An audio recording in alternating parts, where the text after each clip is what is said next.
Hey everyone, welcome back to On Purpose, the number one health podcast in the world. Thanks to each and every single one of you who come back every week to listen, to learn, and to grow. Now, I'm super excited for this week's episode. It's been one that I've been waiting for a long, long time. These guys are not only super talented, but really, really good friends. And I really believe in the work that they're putting out into the world and the work that they're doing. Now, when I first discovered them, I was absolutely blown away. And to see them grow and to see them have the impact that they're having and the impact that they're having on people's lives through the way they do it is just magnificent. So you know I'm talking about the one and only Yes Theory. They're one of the most inspiring creative entities of our generation. Driven by their motto, seek discomfort, this group of friends from Egypt, France, and Sweden travel the world conquering everyday fears with the help of their community. Always choosing love over fear, which I absolutely love. A few days after meeting in summer of 2015, they started a video series called Project 30, where they documented the process of doing 30 new things in 30 days. A few thousand subscribers later, they'd found their calling.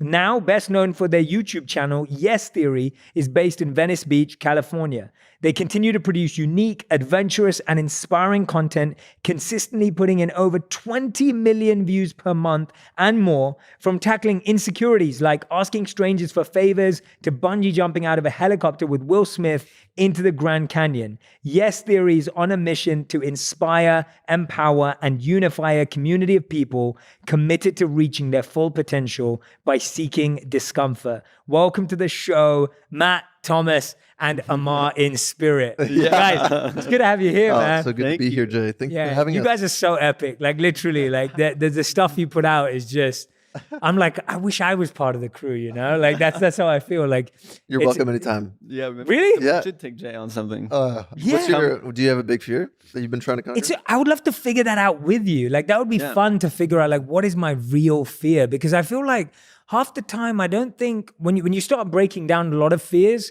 and I don't think this is true, but you can start thinking like, oh, I have no fears. And that's not true. I think we all have fears. I think I have fears that I don't even know about. So one day we need to do a brainstorm on what my fear is. And then we need to go and figure it out. Totally. And the biggest thing is just finding the fears that you feel like limit you, right? And sometimes it's the image or perception that you have of yourself. And so, you know, Matt recently tried to land a backflip, and it wasn't about the backflip. It was about how not being able to do it made him feel. Yes. And just realizing, I mean, you can probably explain this better than I can, but yeah, well, the backflip didn't go so well. Still working. I'd be scared of trying to backflip. Yeah. So these are the scars from the backflip a couple of weeks ago. Yeah. No way. Yeah, but like Thomas said, the whole point is to achieve freedom ultimately, and a lot of people will dismiss fears that they have, thinking that it's either too dangerous or unnecessary. But in our opinion, whatever constructs that you've built for yourself and whatever fears that may seem small are the most important, because those small fears that you overcome allow you to overcome the bigger fears. Yeah. And that's the goal. Yeah, absolutely. Yeah. Now that you've told me that they came from backflips, like, I don't think I can afford to do that. Yeah, it's tough, but I think you're gonna end up like, it's just a matter of time. I think he tried to do it in 3 days, and the people who he was doing it with these professional parkour artists who were like, it took me 2 months to do this. And you know, so he put a very like slim timeline on it, and he also had a genuine fear of it. So I think with time, you'll achieve it. Parkour is something I've always wanted to be good at, man. It looks so fun watching it. Yeah, it looks cool. But but do you always, when you take on a challenge, do you do it until you can do it? Or is it just the trying that's important? Like you said, oh, he's going to get there. Yeah. But is it about getting there and getting the result? Or is it just about, hey, I tried, I got some bruises on my face and I gave it a go? Which one's important? A line I love is, the beauty is in the attempt. And John Wooden, the coach for the UCLA basketball team, I think it was UCLA, defined success as just doing your best, leaving it all on the court. And for us, that's how we see it as well. There have been many episodes where we've completely failed, and we had given it our all, and it felt like we had won. And for us, that was the key, and that's kind of how we approach everything. We've gone after things that seemed impossible and went into it, you know, knowing that it likely wouldn't happen, but it was worth a shot. And then sometimes it actually happens. Yeah. And that's the ultimate glory. Totally. And I think you learn the most in the process, and the outcome is obviously always serves in that as well. I think, had we challenged Will Smith to bungee jump out of a helicopter and not gotten a response, I don't think we would have been like, oh, that wasn't worth it. It was still worth the shot, but the fact that it worked made us believe in the impossible. At that point, it was like, okay, now we can literally do anything.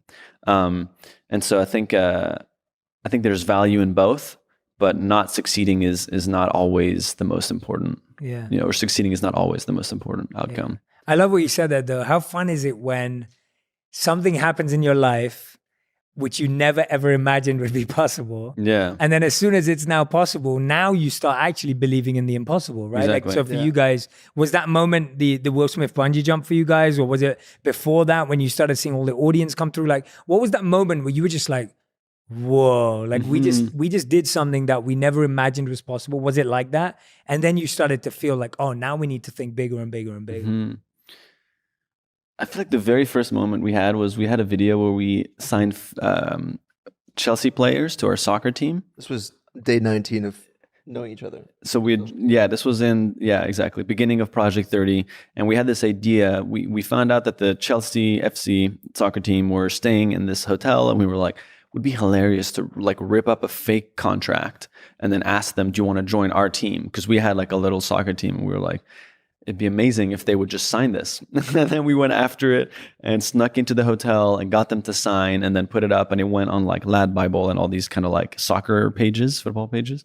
And dude, I know what Lad Bible is. Yeah. Okay, good. and it just like blew our minds. Like the video got like 100,000 views, but we thought we were like the biggest. Well, at the time we were getting 500 views a video, and it was mostly from friends and family. Yeah. And we were living in a 1-bedroom apartment in Montreal, completely broke, making these videos every day. And so when we uploaded that video the night, and then we went to bed, and every morning I would wake up and just check the views, because I like views. I like views. I like views a lot.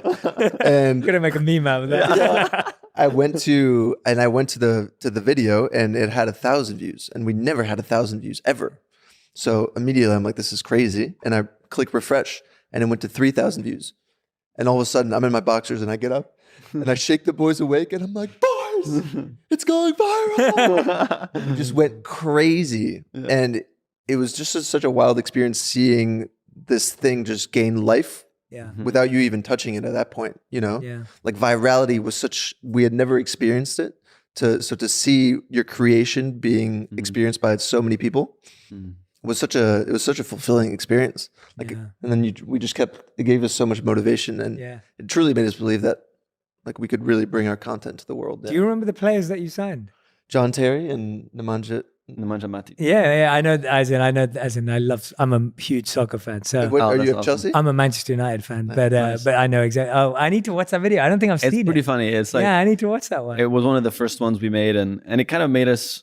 It was the first time a video worked beyond our family and friends. And there's just something you learn when that happens. I'm sure you experienced it too. The first time a video just stands out, you're like, whoa, wait, there's people I've never heard of before commenting on this. It's such a weird experience to have.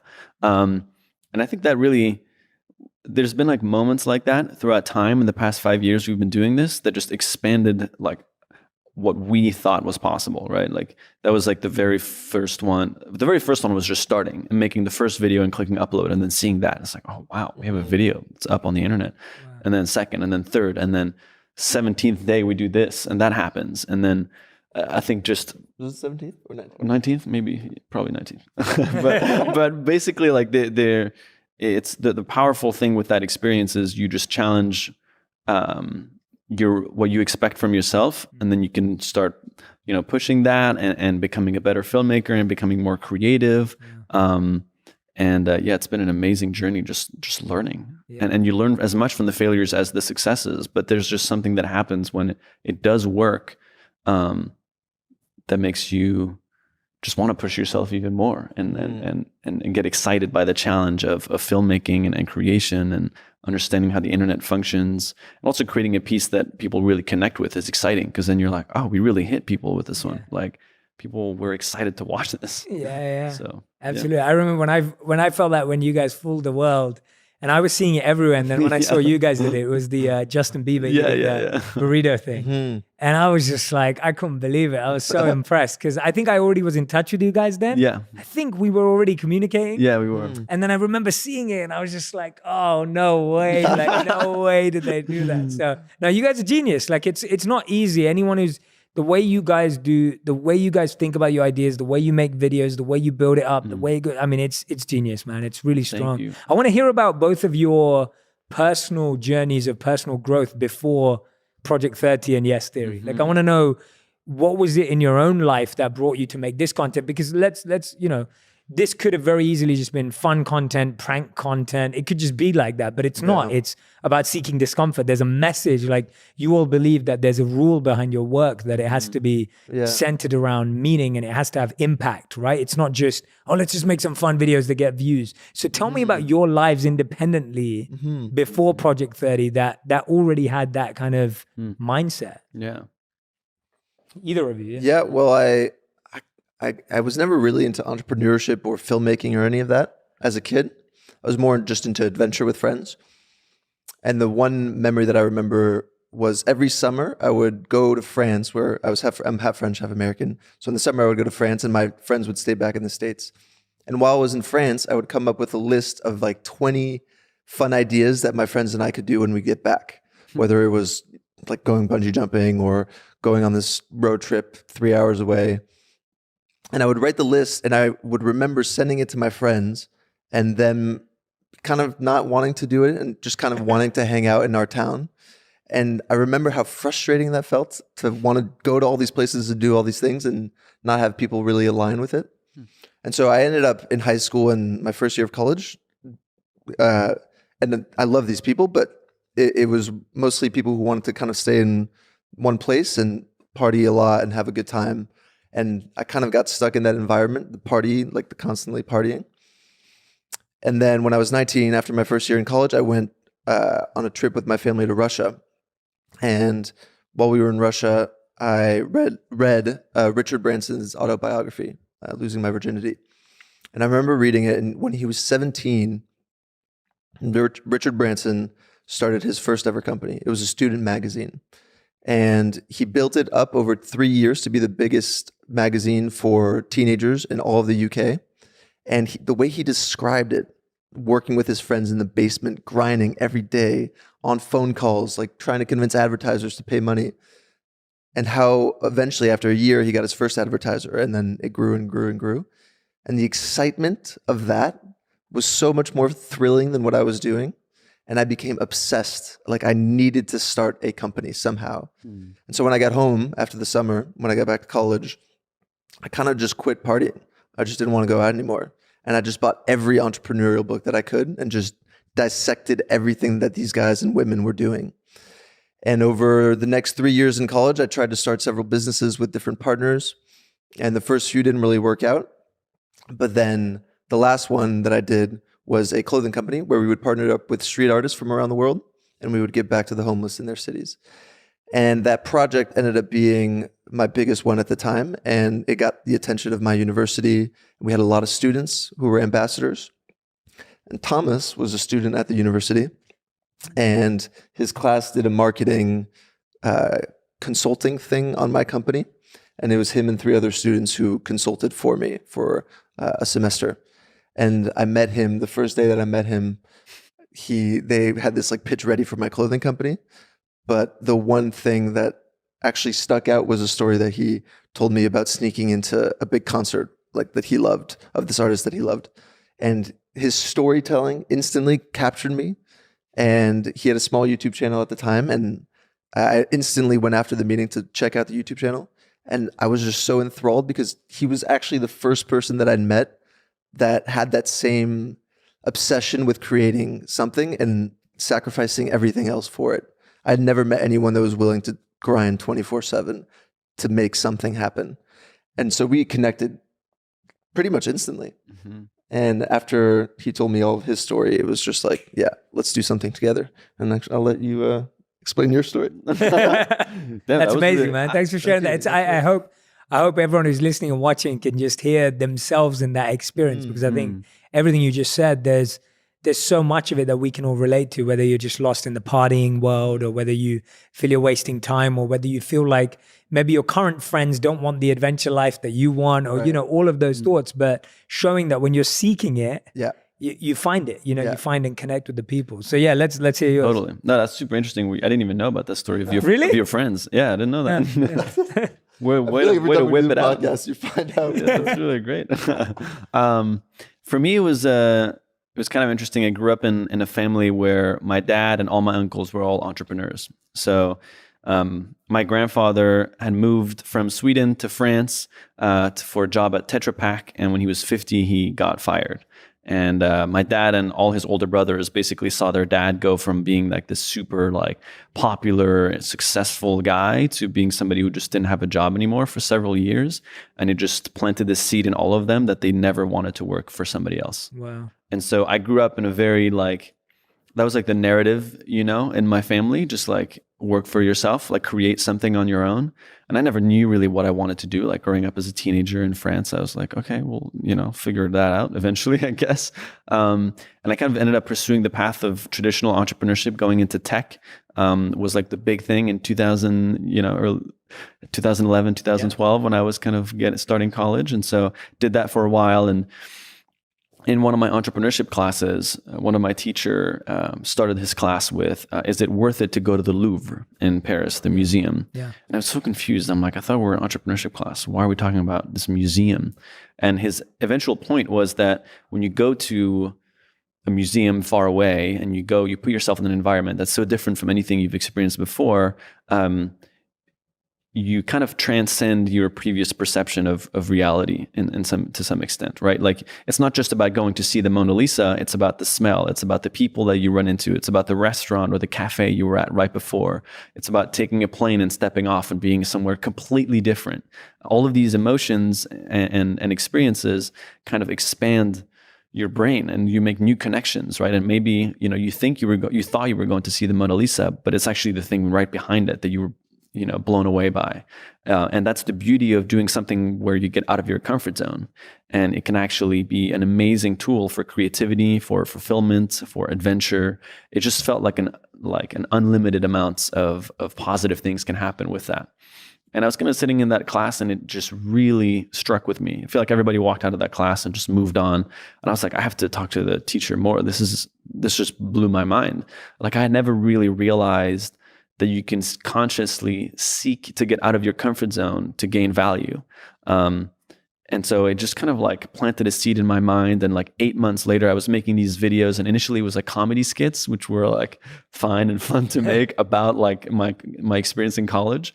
But I just wanted more purpose. And I wanted something that could also give me purpose in the journey. Not just like, okay, these skits are great, but I want something where like more grounded in reality. And so that was around the time I met Matt, and he showed me this show on MTV called The Buried Life, which was about these 4 guys crossing off 100 things they've off their bucket list and helping somebody else do the same. And immediately it just connected. Like we were blown away. And I was just felt so inspired by this concept. And they had actually stopped making episodes anymore. And it just felt like such a shame. I was like, this is the best show I've ever seen in my life. And so around that time, kind of ended up simmering. Matt and I were brainstorming a lot of ideas on like, what could we do? And then the idea of doing 30 things that we had never done before in 30 days and making a video about it every single day came up. And then that was kind of like the birth of Yes Theory. You originally wanted to be what, 100? Yeah, I was like, I can do it every day for a year. And like, and I woke up in the middle of the night and I told my roommate, and he was like, you can't do a video every day for a year. Like that's ludicrous. Yeah. He was like, you should do something smaller, like a week or something. And a week just didn't feel like, what am I going to get out of a week? But a month felt like the perfect timeline for that. Yeah. And luckily we met Amar in that exact period as well. He had snuck into my best friend's going away party. Yeah. And I just told him about this. I'm like, I don't know. This summer, I'm just going to do this thing. I'm like working on the side to make money right now and blah, blah, blah. And then a few days later he met Matt and it was just like love at first sight, basically.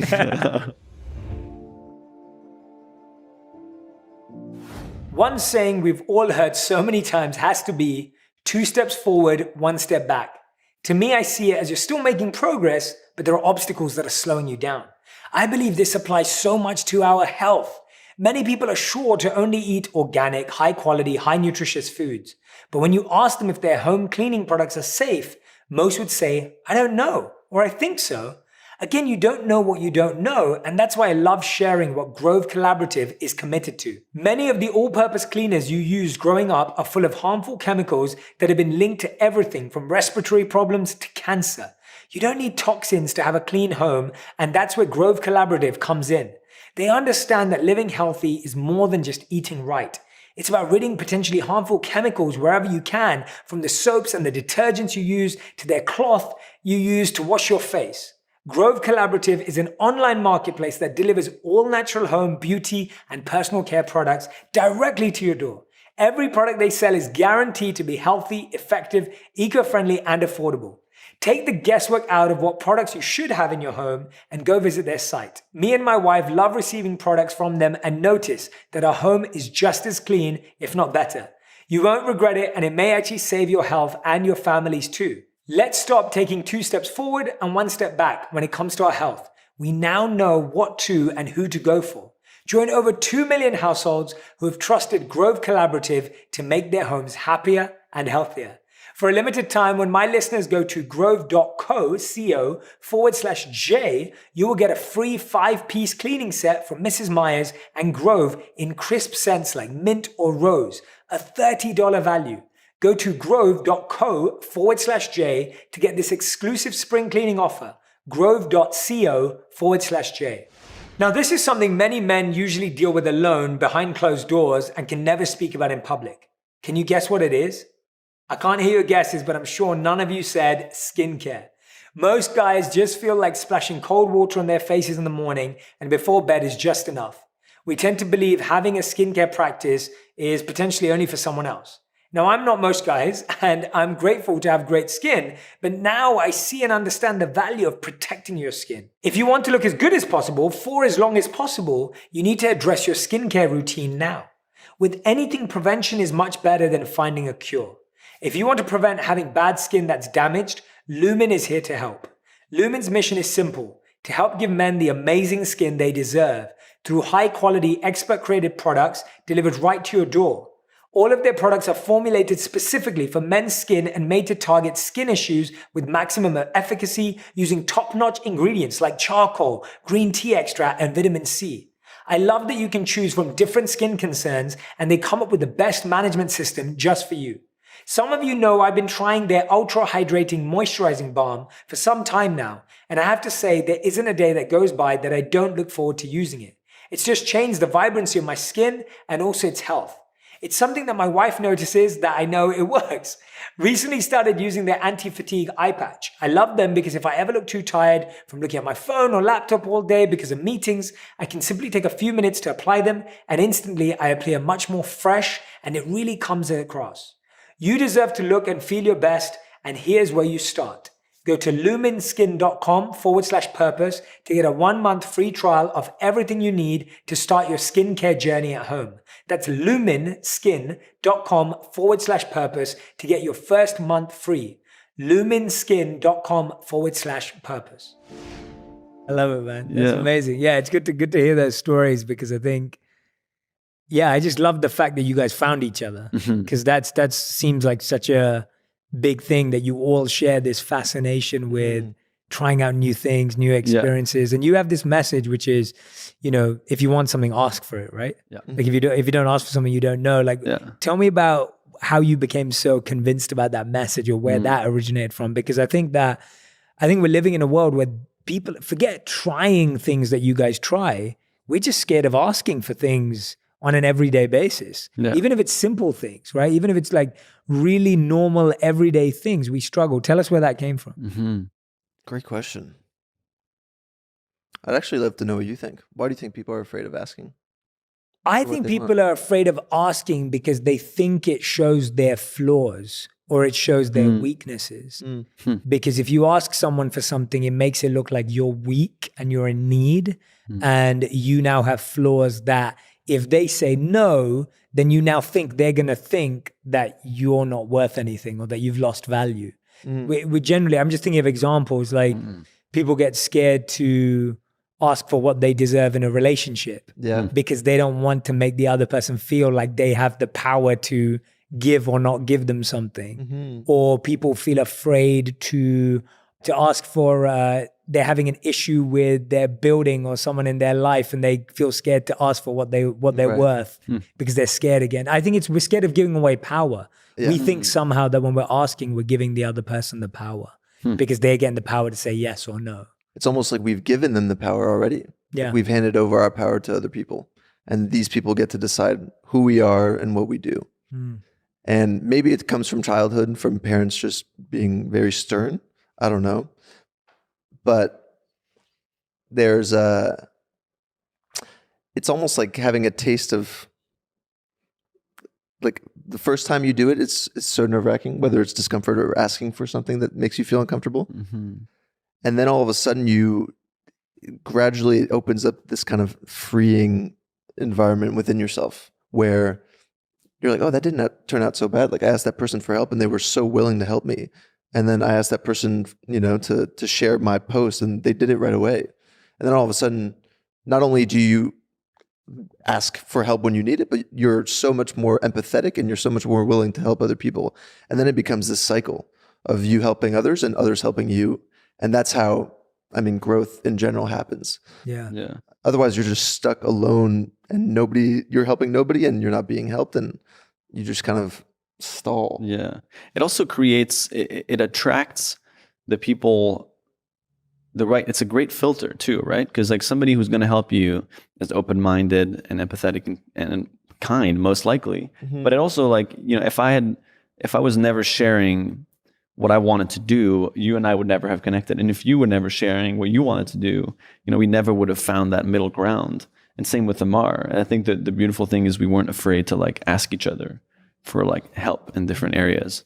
It's kind of like, I think one of our friends, Ben Nemton, who actually is on the show Buried Life, says that you're drastically more likely to actually make something happen if you write it down. And you're even more likely to make it happen if you have an accountability buddy. So somebody who holds you accountable or who can potentially help you, because now you're making it real, right? Like so many people in the back of their minds think I'll run a marathon one day, maybe, but if you start to take the steps towards it and tell people you're going to do it, immediately now it's real. So it's very easy to get stalled and never have anything happen. But I really like the way you mentioned it too, about in relationships, asking for what we want. It's so important. Yeah. And I think we struggle to ask for stuff because we also haven't invested enough to ask, in the sense of even when you guys are doing a trick on the Chelsea football players, you've still invested in making a contract. You've got into that place. Whereas if you just walked in and walked up to them and said, hey, do you want to sign for my club? And there was no contract, you hadn't planned it out. Right. They probably wouldn't have agreed, or there would have been no video. It would have been just some silly prank video. But it's when you've created a scenario, and similarly in our lives, if you've invested in a relationship with someone or you've put some time and energy into it, you then feel that you're able to ask. And I think that's why we struggle to ask, because we've not really brought anything to the table. Does that make sense? Yeah. So interesting. Yeah, no, it's cool. I like looking at it for you guys because you guys are doing this on a daily basis. The amount of times you've heard the word no, you're called yes theory, but you probably heard more no's than anyone in the world, I'm guessing, at this stage. Because of what was the biggest no? When you tried a new video idea or you tried a concept and it was just nope, this, it's not going that way. Probably Elon. Funny enough. Yeah, we're actually trying to pull off something we're calling Elon Week. Okay. We're going to try our best for an entire week to try and get Elon's attention, to ask him a question. I love it. And we've tried in the past, and he's a very, very difficult man to reach. Yeah. So that's probably been one of the biggest. It's not even a no; it's a non-answer. Yeah. If anyone can do it, you guys can do it. I think we're gonna pull it off. I think we're gonna pull it off. I think you will pull it off. Yeah, I could see it. Elon Week sounds cool. Yeah, I want to help out. Yeah, that's great. That's cool. But there's actually one that I was thinking that was so funny because we walked out and we just didn't have the right energy. We had this idea of trying to convince a stranger to come shark diving with us. Do you remember that day when we went out? And it was just such a brutal day of like, we walked out and we were already a little tired and not in the best headspace. Because you gotta like, and I'm sure you can relate to this, but like you will pull in the energy that you project. And so if you walk out and you're in a bad mood and you're kind of awkward when you're asking, the reactions you're gonna get back are gonna be terrible. And we were just, people were like roasting us for asking them, and he was just bringing us down and down and down, and we just eventually just after 30 minutes of trying, which usually we try for like hours, after 30 minutes we just like, let's just drive home. Let's just not even keep going. Like there's no way we're convincing somebody today. And sometimes you just have to accept that that's what it is, right? Like not every single time will work. But we learned something that day, right? That we carried over, and the next time we were better. But and again, it's the filter. We're so thankful for the no's. Because if that person would said a maybe and it was a yes, it just wouldn't have worked. We want the enthusiastic hell yes. Yeah. No questions asked. Like the people that have said yes to us in the past, whether it was going on a first date across the world or going, there's so many. Yeah, there's a lot. Yeah. They've never gone into detail of what the thing includes, whether it's safe, etc. They're like, that sounds amazing. I'm down. And these people have ended up being our friends over the last 5 years. Like they're people we stay in touch with for that reason. It's that spirit that we're looking for in people. Absolutely. Almost like this like childlike excitement and enthusiasm, that's what we live for. Yeah. And what's interesting is we try and make sure they don't know like that we have a YouTube channel and all these things, because we want the yes to be as pure as possible from a place of genuine spontaneity and excitement for adventure. And so when we get that, like we've just been so lucky, like you're saying, to meet some incredible people that were open to 2 strangers or 3 strangers on the street walking around asking them for something ludicrous. And then in the end realizing what we love is keeping, because then it all just becomes more and more positive surprises, right? Like, what, we're actually flying to this place, and what, like, it's an amazing thing to just watch it unfold in their eyes and reward them for the trust that they had in that moment. I'm often amazed and shocked when I talk to some of my friends who own businesses. They tell me that they're struggling to grow and expand and do not know what to do. My first response is, do you have proper visibility over your financials, HR, inventory, e-commerce, and more? Most tell me no. So at that point, how can they plan to grow their business? I don't think it makes sense. Businesses that do well know all of this, and the truth is, you can too by signing up with NetSuite. Whether you're doing $1 million or hundreds of millions in sales, NetSuite lets you manage every penny with precision. You'll be able to compete with anyone, work from anywhere, and run your whole company right from your phone, which is incredibly useful. Join over 20,000 companies who trust NetSuite to make it happen. They're the world's #1 cloud business system for a reason. NetSuite surveyed hundreds of business leaders and assembled a playbook of the top strategies they're using as America reopens for business. Receive your free guide, 7 actions businesses need to take now, and schedule your free product tour at netsuite.com/J. Get your free guide and schedule your free product tour right now at netsuite.com/J. That's netsuite.com/J. Yeah, that's awesome. One of the things I've been reflecting on, what you guys are both echoing, is just how everyone who's winning more is actually also losing more. So it's like anytime you're getting a yes, you've already heard like 39 no's. Yeah. Right? It's like every time one of those people after hours says yes, that means you've spent hours hearing no's. Yeah. And whatever we're doing in any of our spaces, whether it's trying to get Elon or whether it's trying to make a new video or coming up with a new concept or launching a new podcast like you guys are doing soon, like whatever it is out of all of those things, it's like you've heard no's the whole way. And I think getting used to hearing no is actually such an important skill. Mm-hmm. And it sounds like you guys have really mastered it, because I can't imagine how hard it is. You know, it's so easy for you guys to go on the streets and be like, well, yes, theory, like, you know, like, you know, to try and, but I love the fact that you're not actually getting people to say yes because you have a YouTube channel. They're saying yes because you're getting that pure yes, as you said. I mean, that's awesome. I've loved that. Yeah. That's great to hear that, because I think that's hard for people to understand. What's been the, what have you personally learned from breaking through your fears? Like, which one for you was like, I really got over something, right? Like I really broke through something deep, personal, and intimate for me when we did this thing. That was the one where I realized I learned a lot from it. So what was the fear, or what was the challenge, or what was the discomfort, and what was the lesson you learned from breaking through that individually?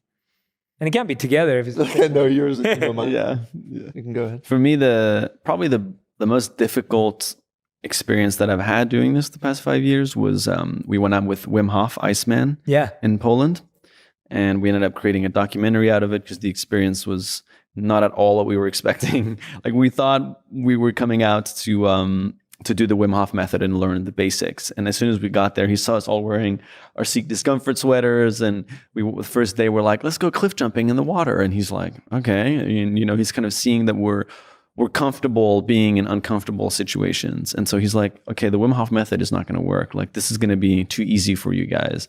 We got to up the stakes. And we're like, what does that mean? And so the next day we wake up and he's just pacing back and forth in the breakfast room. And we're like, what is he? What's going on? And he's like, I don't know if I'm allowed to curse, but he just goes, F the training. We're like, what? We're not going to do any of the training. We're going 10 minutes in ice water. Prepare. You have 30 minutes. Don't eat any breakfast. We're going in 30 minutes. Set your mind. And we're just like, what are you talking about? It's like negative 10 degrees outside. Yeah, already there's a snowstorm outside. Typically, if you spend more than 3 minutes in like below freezing ice water, which we were about to do, you can hit hypothermia if you're not careful. Like, there's a lot of risks. Like, there's no medical staff, nothing. Yeah, we're just like, wait, what? Who has done 10 minutes? And this isn't just like a regular ice bath. This is like a moving body of water. So it actually makes it much more challenging, because when you're in an ice bath, there's like after a few minutes, there's like a very thin coat of warm water that builds around your body. But here it's impossible. Like, you're freezing the entire time. And I put my toes in the water and I was immediately like, I need to get out. Like, within 10 seconds, I thought it was over for me.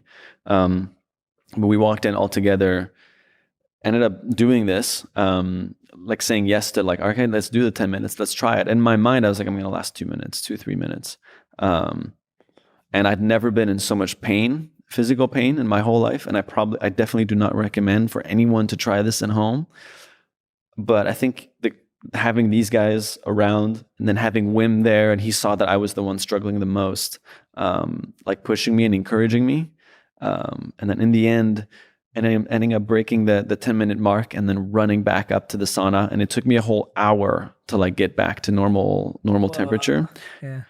Was one of the, like, I have a very like rational clock that ticks, in my brain that goes, okay, it's enough. Like, I got injured pretty hard when I was 18. I developed like these chronic injuries from sports. And so I've been always super careful with not pushing myself physically too much. Like, if I go on a run and I start to feel my ankle weird, I'm like, okay, I'm done. I'm walking back now. And this was like, within a minute, I thought it was over. And, so I didn't only push what I thought my physical ability was, but also my own perception of when I'm supposed to stop. And after like calming down from that, just being so proud of myself for having achieved something that I genuinely believed was impossible 30 minutes earlier. I didn't think going to Poland that I would pass 2 minutes in the ice water. I thought we would train our way up to 2 minutes. So to have done 10, only using basically like the small skills that I have in meditation, just trying to like control my pain. And I would love to ask you about this too, but it's just, there was something in there where I just transcended, and I had to be so focused on just, because as soon as you start shivering, it's over. So that was the main thing he was telling us. You just gotta, the only thing you can use is the power of your mind. And I was like, what is he talking about? Like the power of my mind? I'm freezing. There's nothing to do with my mind. But what I realized is so much of my own limitation that I'd set was in my mind. It wasn't the physical pain. It was how I was coping with it and how far I was allowing myself to go. And then the next day we climbed a mountain in a snowstorm in shorts. That's it. Shorts and shoes. I got to the top, and that also just became one of the most surreal moments. So like back to back, I just did two things that I never thought I could do. And after a few days of reflection, I just realized that now I'm like, I approach certain challenges with a completely new perspective. Like I don't always, previously I'd have like this, okay, this is how far I can go. You know, in my mind, I had an idea of when my limit was going to arrive. And now I'm always kind of, you know, second guessing it, not to push myself and get injured, but I'm always making sure that I haven't set, you know, a limit to myself that can actually just hold me back from how far I can actually go. So it was a very interesting experience. That's awesome, man. But in the end, just ended up gaining a new level of self-respect for myself. I'm like, damn, what else can I do? You know? Which was amazing. Thank you for sharing that, man. That's what I love about this story, because I think for a lot of people who are listening and watching, it's like when we see these incredible feats being performed, we often think of people who like train for them, or people who are like athletes and like naturally athletic and they have like, you know, like, and it's just like when you just look at it as normal people, like we're all of us sitting here, we're just normal people who are trying to do extraordinary things with our body or our minds and giving it a go. And when you're talking about it, I can hear it. And I really appreciate your honesty and vulnerability of just like, basically I thought I was going to last 30 seconds.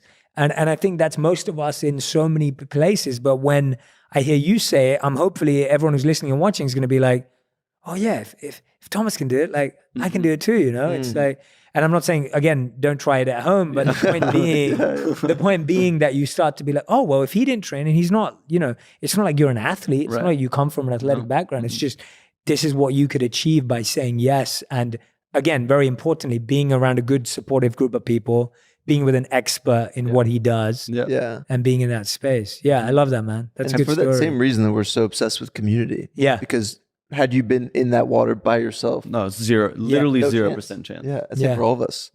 That's what we just, everybody thrives with the supportive community. I love it, man. What's yours? Mine was last year, I did my first Ironman, full Ironman triathlon. And insane. It just like Thomas said, there was just this impossibility to it. And I'd heard about it when I was 21 from a friend of my parents, who was this 45-year-old dude and so athletic. And he told me what it entailed. I don't know if you know what an Ironman is, but it's a 2.5 kilometer swim, 180 kilometer bike ride, and then a full marathon. So on average, it takes then a full marathon. Yeah, it's insane. And so when he explained it, that immediately just kind of you cast it aside. There's just no chance. But then as we started to do Yes Theory and started to meet all these incredible people, we started to meet more triathletes and people who had completed Ironman, like Rich Roll, who became a big inspiration. Did you? I interviewed him last week. Oh, no way. I was with him yesterday. I was on his podcast yesterday. Oh, amazing. Yeah, he's a legend. Do you guys know him? Yeah, he's a good that guy. Yeah.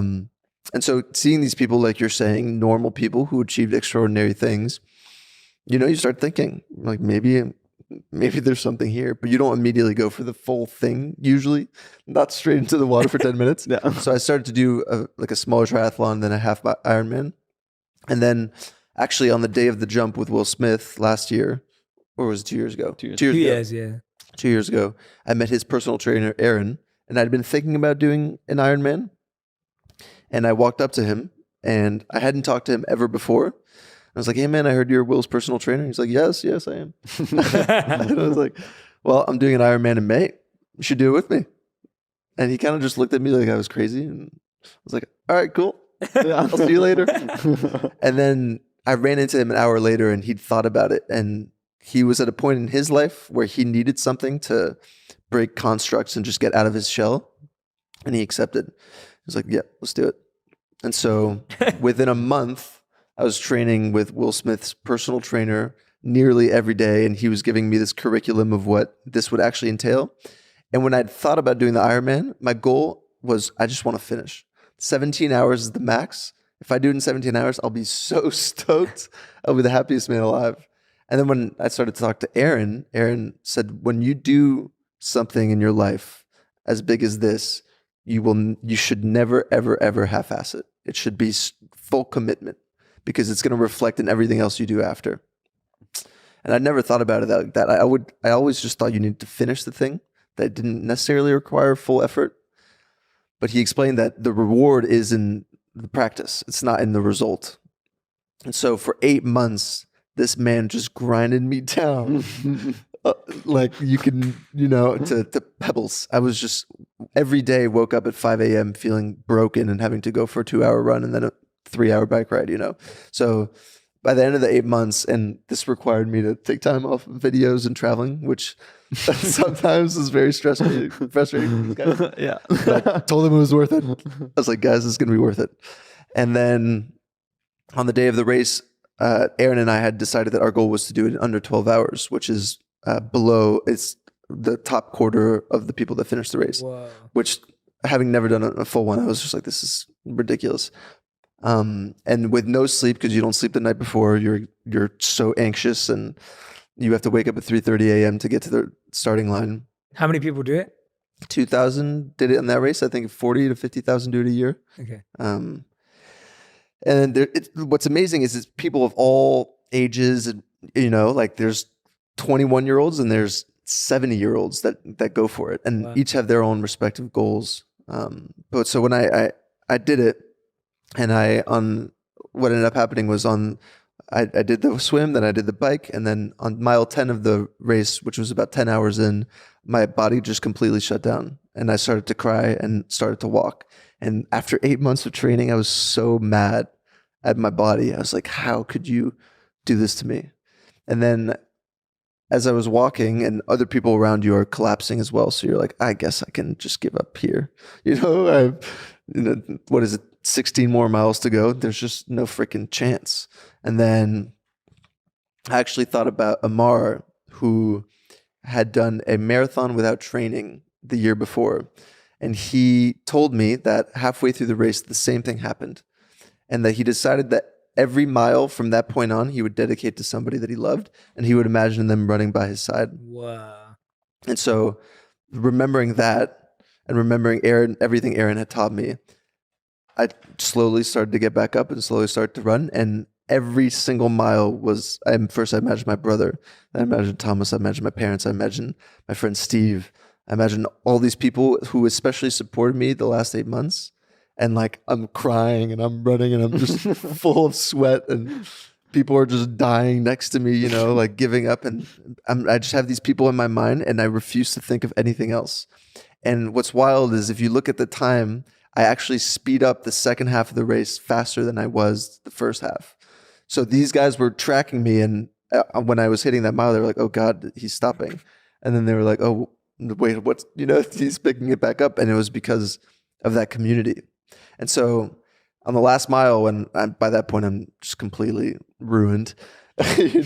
These guys came for the last mile and ran it with me by my side. And by the end, there's just nothing left. And the video at the end is just me collapsing in Amar's arms and then these guys' arms. And it was just, and I finished in 11 hours and 57 minutes. So 3 minutes below the 12-hour mark that I'd aimed for.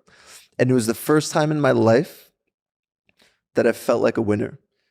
For so long, forever, I was just riddled with self-doubt. I was like, I'm not a winner. And I have to, even through yesterday, it was like, like it was motivated by self-doubt to prove to myself.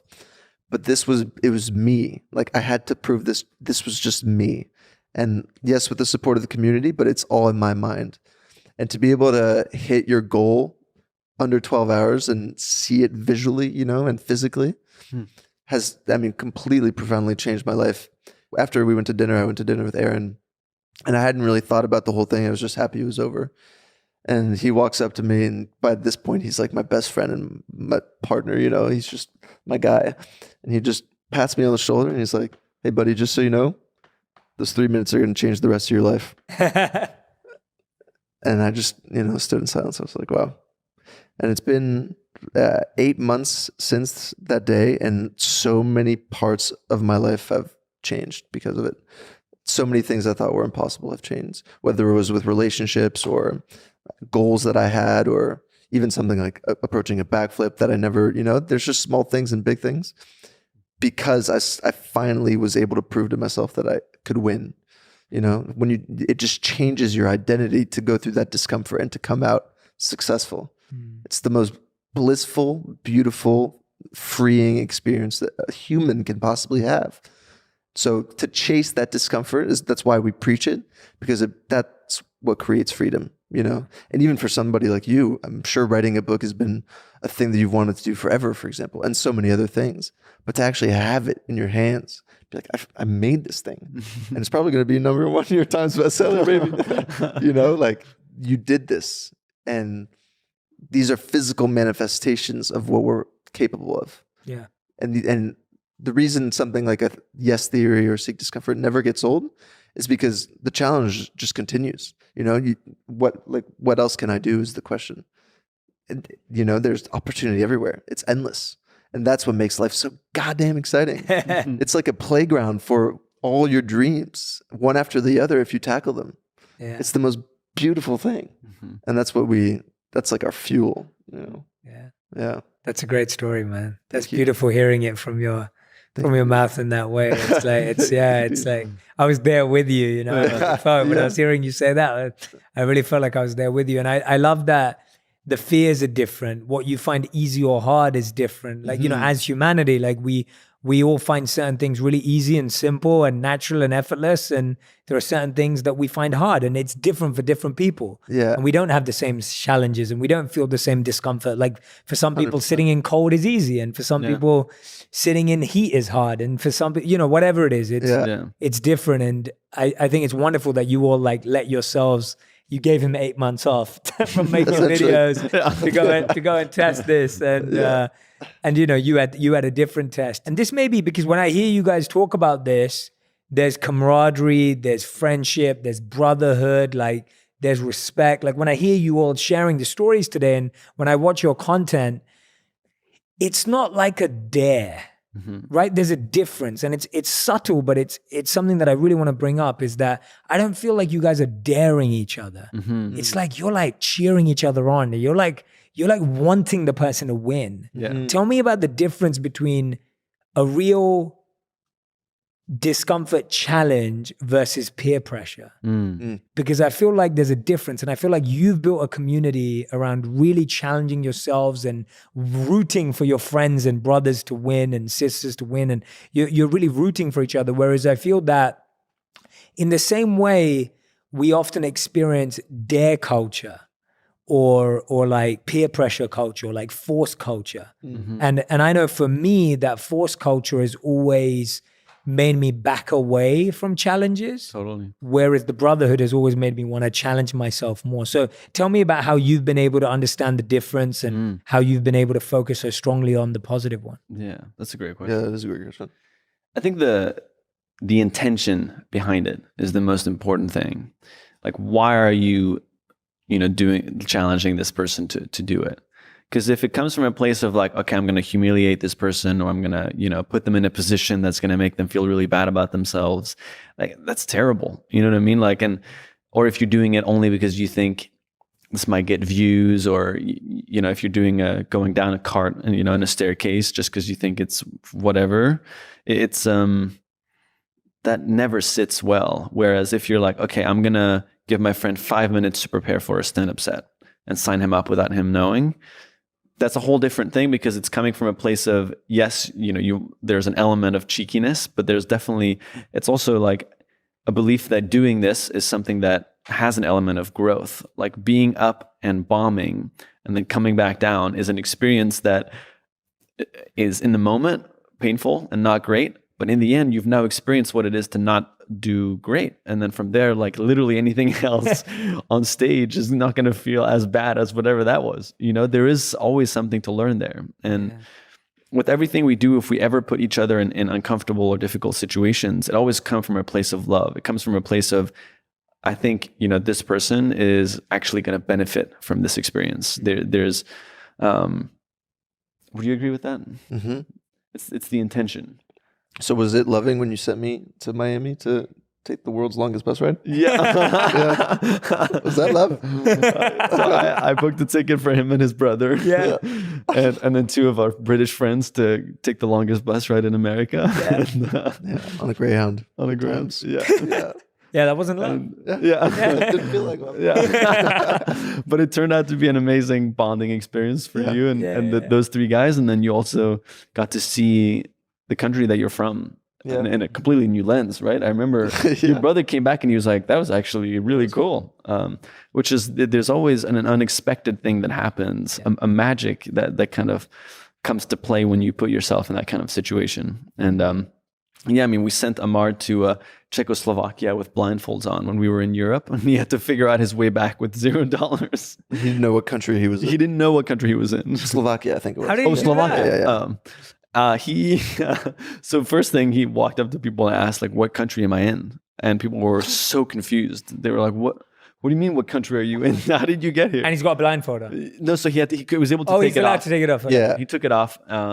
That we took him there blindfolded, so he didn't know where he was. Sure. And then eventually just ended up meeting a few younger people that thought what he just was doing was hilarious. And then they actually ended up hanging out with them on their farm and got like a haircut. And then eventually got like a couple of euros to take a bus to the border and then another bus. And he kind of just like figured his way back. Who paid for his flight? No, so we were in a neighboring country. He had there was a few 3 or 4 connecting buses that he could take, but he also didn't know how that would work. So first he had to because he didn't have his phone either. He didn't have internet. So, in the end, he ended up meeting these locals in Slovakia. He never would have experienced that otherwise in his life. And there's just, when you're put in those situations, he also knows that we're coming from a place of love, right? We're not trying to humiliate him or make him look bad. We're trying to put him in a situation where he just gets an extremely authentic travel experience and like a survival challenge to be like, now I know that if I'm in a country where I don't speak the language, I don't even know where I am, I can get back to where I came from, which is also a very humbling experience to have. So that's always what it is. Yeah. There's a lot of love, I can tell. Yeah, because we don't ever want any of us to be in serious harm, right? Like when we were in that ice water, or when Matt is running the Ironman, we're in 100% support of each other, and we never want to. It's never like push yourself in a way that could harm you. We're always very cautious of making sure we balance that line of, okay, when is too far? And it's almost become an instinctual thing now where we just know and we can feel, okay, just let's just stop. Let's just not do it. Yeah. And it is a fine line to know where the limit is. But I think now we're good friends and we've spent enough time with each other and also with other people in moments of discomfort and of fear to know when it's time to okay, it's probably gone enough. No, it's nice to hear it. And I think it's an important message because I think it's, I think from an immature standpoint, everyone can get very carried away with dare culture. But the way I wanted to hear you guys talk about it because it's never come across that way. And that's why there are times when I would shy away from a challenge when I feel it's coming from a competitive comparison place, as opposed to when I feel it's coming from a compassionate, loving, let's kind of do this space, and it's really interesting to just see how things have changed. You guys remind me of so many things. When you talk about this bus journey, I did this. I talk about it in my book, Think Like a Monk. I talk about, it was between 48, I can't even remember how long it was, but it was definitely between 48 to 72 hour train journey in India. Wow. So it's from Mumbai to South India. So it's a long journey all the way across basically a lot of India. And because we were monks, we traveled third class, meaning you're traveling on the cheapest economy level ticket on a train. And the trains in India, there are people who pay for tickets and then there are people who just jump on and ride as long as they can. So you've got us sitting on seats, but you're now sitting next to 3 other people who have not paid for that seat. And there are all these people on the floors and it's crowded, it's packed. Wow. There's no space and you're trying to breathe. And then you go to the toilet, which is literally just you can imagine it already. So I remember not eating for 2 days because I just didn't want to use the restroom. That was the reason. There's no other reason. It's just crap. But it's having done that and having pushed it, and it's funny because we were with one of the senior monks, and I was telling him, I was like, I'm not sure I can meditate here either. Like maybe I'll wait till, we get off at the other side and I'll catch up on my meditation. And he goes, and I remember him saying to me, he goes, do you think the time of death is going to be peaceful? And I was like, no. And he goes, well, then you should meditate right now if you want to meditate at the time of death. But I was like, what? And he was just like, you can't wait for peace to meditate. Like you should, if you can meditate in this, then you'll be able to meditate anywhere. Wow. And it was just, it was like a really forceful lesson of like, oh yeah, that's what meditation's for, right? Like not waiting for peace, but find peace within chaos. And so, yeah, anyway, we'll have to do a separate one where I get to share some stories. Did you have what was the most challenging experience you had when you were a monk? Was there a moment where you like really pushed past your limit, but you didn't think you were going to be able to do it? Yeah, loads. I mean, there's stuff like, when you're meditating for 8 hours at a time, that's really hard because, and it's almost more, it starts off physically hard because it's sitting in the same place, right? For 8 hours. It's dealing with the fact that there might be a mosquito biting you. It might be really hot outside, right? The sun in India is really hot. The times are changing around you. You've got ants everywhere. You've got all these things going on. So it starts off being like a physical pain. And then it's almost like when you realize, like you said, with the cold, in the same way, you can't, as soon as you start shivering or as soon as I start itching and scratching myself, like meditation's over. And now you're just lost in the physical. But as soon as you go inward, you're now dealing with all the noise up here. Yeah. So now it's all like the self-doubt. Now it's like the constant conversation, the noise of opinions, the noise of all the ego coming up, humiliation, all the questioning. So you're now lost in this mental space. Yeah. And like all the kind of like every piece of self-doubt, every question you've ever been asked, all the mistakes you've made, everything just comes to the fore. And now you're dealing with that. Yeah. And then you have to go beyond that to finally reach a space of quiet. So it's much more of a subtle internal battle as opposed to an external pain, which I think all of it is. Like even hearing you say that, like it's funny, our teachers used to say that whenever you get stuck in meditation, you should meditate and pray for those who are in need. So you would think of someone who needs that extra hour of your meditation and you would dedicate that extra hour or half an hour of your meditation to that person because that compassion would pull you through. Even if you weren't doing it for yourself, when you felt you were doing it for someone else, you could break through. So hearing you say that was super powerful. Like, so for me, it was more like having to break through that noise and really being able to silence and quiet the mind. Fasting was really tough. Like, I don't know if you guys have tried any fasts, but when we would do like no food and no water for 3 days in a row. No water either? Yeah, no water either. Like that kind of stuff was really tough. While having to meditate. Yeah, and you can't sleep. Like you can sleep normal hours that you sleep, but you can't sleep during the day to avoid being awake. And so stuff like that was, that's when I started to fast, because I was like, you can't live without food. Like, that feeling, or water. When you push through that for the first 24 hours that you do it, you're like, oh wow, like, my body can actually live off of a lot less than I believe. So things like that, being in extreme heat and extreme cold, it was never the cold baths, but it was like whether we were at the foothills of the Himalayas, and we would bathe in the Ganga, or the Ganges as it's known. And up there it's freezing. Like, it's just, it's not nearly at the source of where it comes from. So yeah, those kind of experiences, similar to yours, but not in the same, for us, it was spiritually motivated from the point of view of there was some spiritual purification. It was all about cleansing and purifying the mind and breaking the doubts that we have in the mind. So similar to the way you guys are saying it, but do you ever, this is kind of a weird question, but do you ever miss that focus? Like, do you ever, because now you're doing so much, you have all these things happening, you live in Los Angeles, which is probably the noisiest city in the entire world for all these things happening. It's the polar opposite of what you were doing before. Do you ever miss that kind of environment? So I feel like I'm applying the same mindset that I applied there to what I'm doing now. And that's why I feel like I'm still thinking like a monk. And I feel like you guys are too, because all I'm doing is, the noise is different. The challenge is different, but the mindset needed is the same, right? It's like taking that same mindset of how do we not get distracted in the noise? How do you not get carried away? How do you not get lost in what's happening here? So I feel like I'm using that toolkit, and I have to constantly sharpen that toolkit and get better at it. But I kind of love being challenged the same way as what you said. Like, it's a different challenge. It's a new challenge. Yeah. And now the challenge is far more mental and subtle and almost less gross and physical. But it's still there. And I enjoyed that. I think I thrive off of that as well. It's just that the challenge is not as tangible anymore.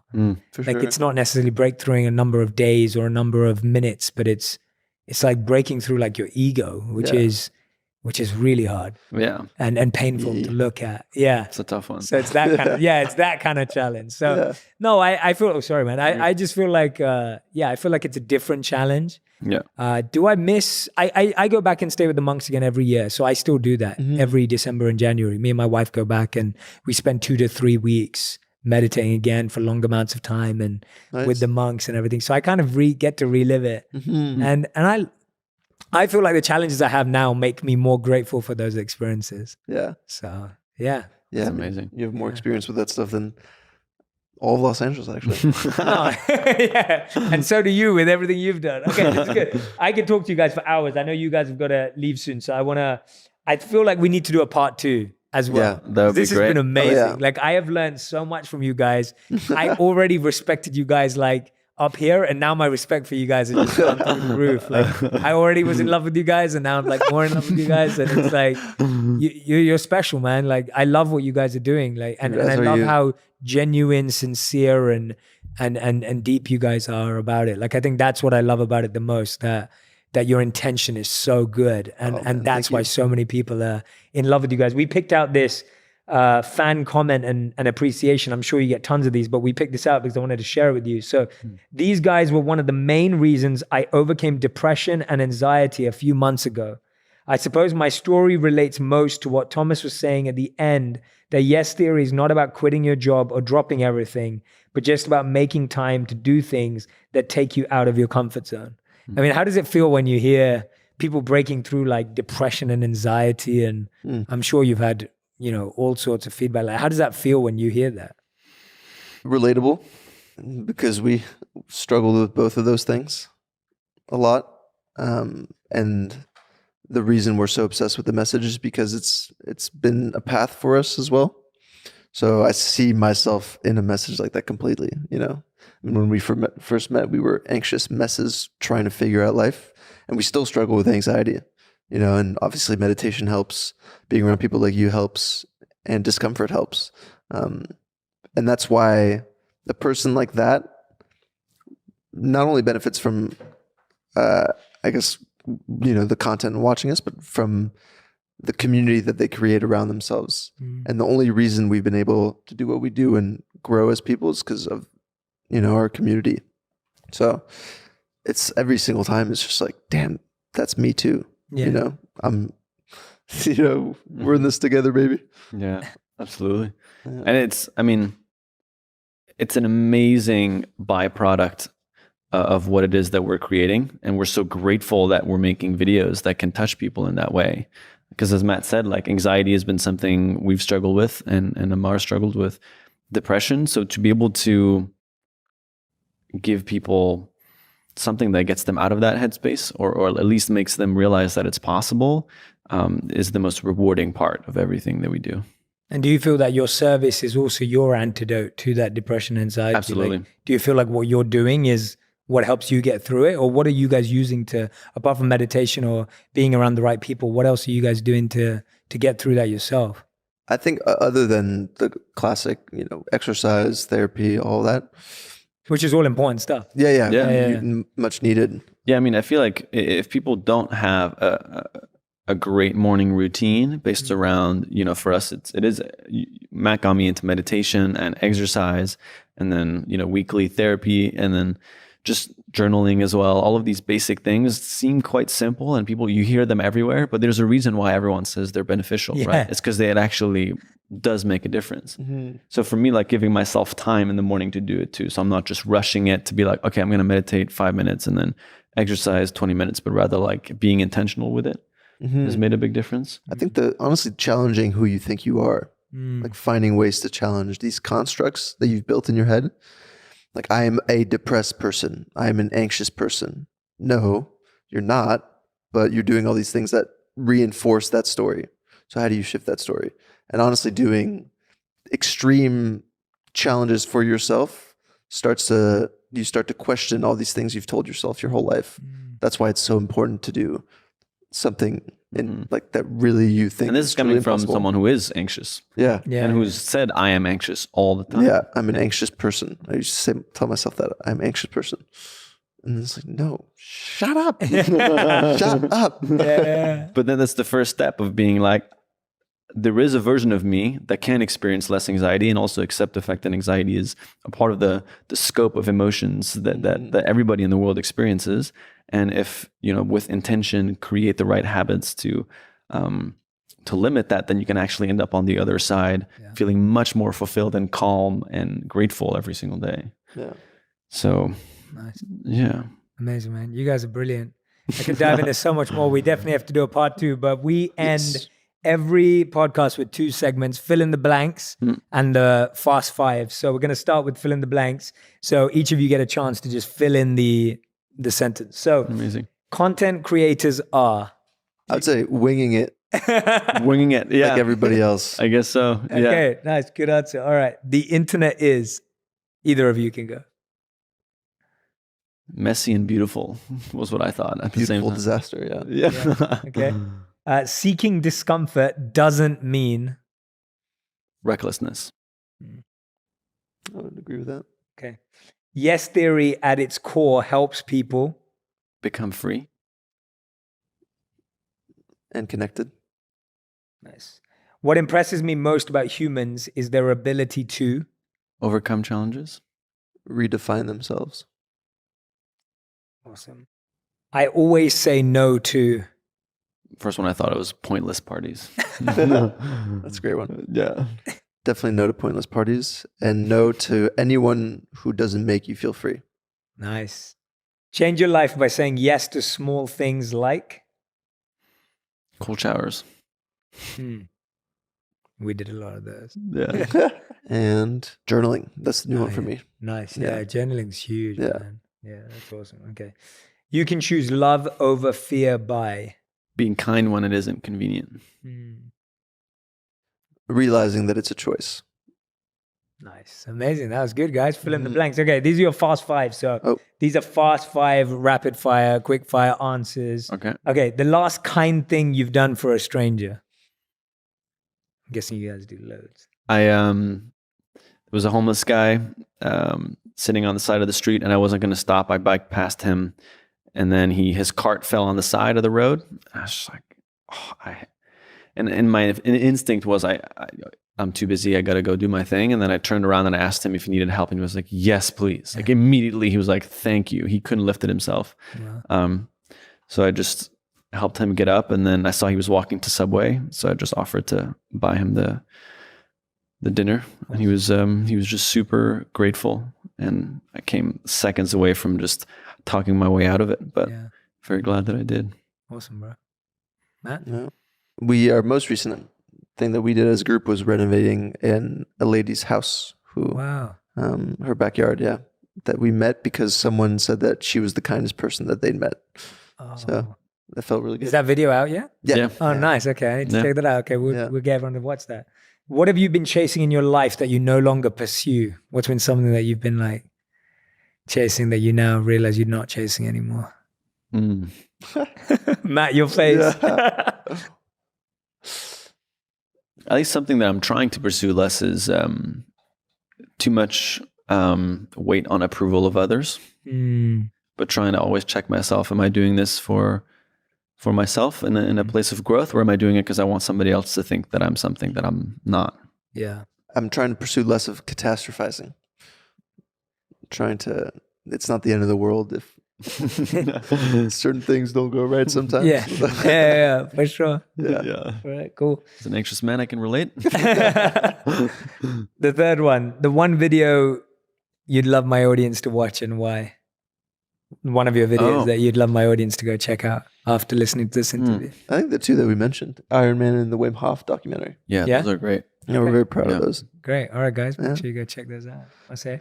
Question number 4. If you could create a law for everyone in the world to follow, what would it be? That's an amazing question. I got it from my good friend, Drama.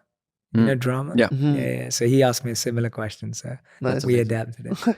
I would say like doing a random act of kindness on a weekly basis, like getting out of your way to help a complete stranger or maybe someone in your family or friend, without them needing to ask you for help, just offering it, or trying to, get one step ahead and seeing that you can offer a hand. Nice. Yeah. That's a good one. To tell someone something you're afraid of. Interesting. Mm-hmm. Wow. Genuinely afraid of. Yeah. That's a unique one for sure. Nice. All right. 5th and final question. What was your biggest lesson personally from the last 12 months? The biggest lesson you've learned in the last 12 months? For me, it's perspective. I've been thinking about it a lot especially the past few weeks. Just I'm in control of how I see a situation, and I can be extremely upset or, feel defeated from a failure, or I can decide to see it as a learning lesson. Something that I love recently is life doesn't happen to you, it happens for you. I'm sure you've heard that quote before. Good one. And just having that perspective, and always reminding myself of that has been such a life-changing lesson. I think the lesson for me is, and I think you both, because you've been in longer relationships than I have, especially you, Jay. But the advice somebody recently gave me is when you're especially starting to see someone that you're interested in, that it's never supposed to feel hard, that it should actually feel, whether it's a friend or somebody you're dating, it should feel very easy. Yeah. And very open. And I think I've always had this common misconception that it's supposed to be this difficult romantic struggle or whatever. But I think, now I don't know, I've kind of realized after struggling with many different kinds of relationships that the best ones are actually the easiest, where you feel the most comfortable with the person. Yeah. So. Yeah. I love it, guys. That's Yes Theory, everyone. You guys are amazing. Matt and Tom, thank you. Cheers, dude. Thank you for doing this, man. Appreciate you guys it. You guys are brilliant. And I hope that today's allowed people to see the depths of your minds and just how much you're both dedicated to this process. Like you guys are really living it, and that's the best part about it. You guys are genuinely testing yourselves. You can see how much growth and learning's happening in those minds and through the lives that you're living. And I'm so excited for you to be friends for decades. Absolutely. Because I feel like, we're all so lucky that we're meeting each other now. Yeah. And I feel like one day we're going to look back when we're like 70 years old, 8 years old, and we're going to look back at like all the stuff we used to say and all the stuff we used to do. And it's going to be fun to be able to live that life together, It's going to be exciting. I'm so grateful to know you guys right now. And I'm just so excited to see what you do. I'm excited for your podcast. Yeah. That's about to launch. Tell us a bit about that, and tell us a bit about why people should listen to it and where people can find it, and absolutely why you started one. I'm excited. It's finally an opportunity for us to go deeper. And in the videos, you can't always really understand how an experience became powerful and what we actually learned from it. And so it's an opportunity for us to bring in some of the most I guess it's an opportunity for us to bring in some of the most exciting people that we've met along the way that have truly changed our lives, and dive deep into what we've learned and how you can apply it into your own life. So obviously your podcast is very targeted, is very oriented towards self-improvement. And at the core of our message, that's what, we definitely align on that. Yeah. And so what we want to do is just give people opportunity to really dive deep into the topic of discomfort and into self-improvement, to then just be able to grow and as a community and as individuals. Amazing. What's the podcast called? It's called the Yes Theory Podcast. Easy. Super nice. simple. Is there anything you want to say about the when? It's launching. Do we have the exact date? So it's launching early April. Okay. So by the time this is out, people will know that it will already be out. So if you're listening to this, it's already out. Yeah. Go and find it. It's an opportunity to dive deep into discomfort and hopefully get some incredibly insightful conversations. Amazing, man. Yeah, go follow these guys across Instagram. Follow them on YouTube. Of course, subscribe if you haven't already. Go check out the podcast. Highly recommend everything they put out. Thank you, bro. And just so grateful to have you guys on. Thank you so much, man. Appreciate it. Read your book. Yeah, I'm excited to get it to you guys. Yes. Yeah. Thank you, man. Congratulations on that. Thank you so much, man. This was awesome. Of course. Thanks everyone for listening. Make sure you share on Instagram the biggest takeaways from Matt and Thomas and Amar and Spirit. Tag us all in on Instagram to let us know what you gained, what you learned, which was the wisdom nuggets that stood out to you. And I can't wait to see them. Make sure to tag all of us so that we can reciprocate and engage with you guys. Thank you so much for listening. Take care. Hey everyone, my name's Jay Shetty and welcome to my YouTube channel. Every week I'm sharing 3 videos that are going to help you feel more fulfilled, feel more happy, and more successful. Make sure you subscribe to this channel so that you can find out about the videos as soon as they launch. Press the like button and leave a comment, and let's keep making wisdom go viral together. Make sure you subscribe.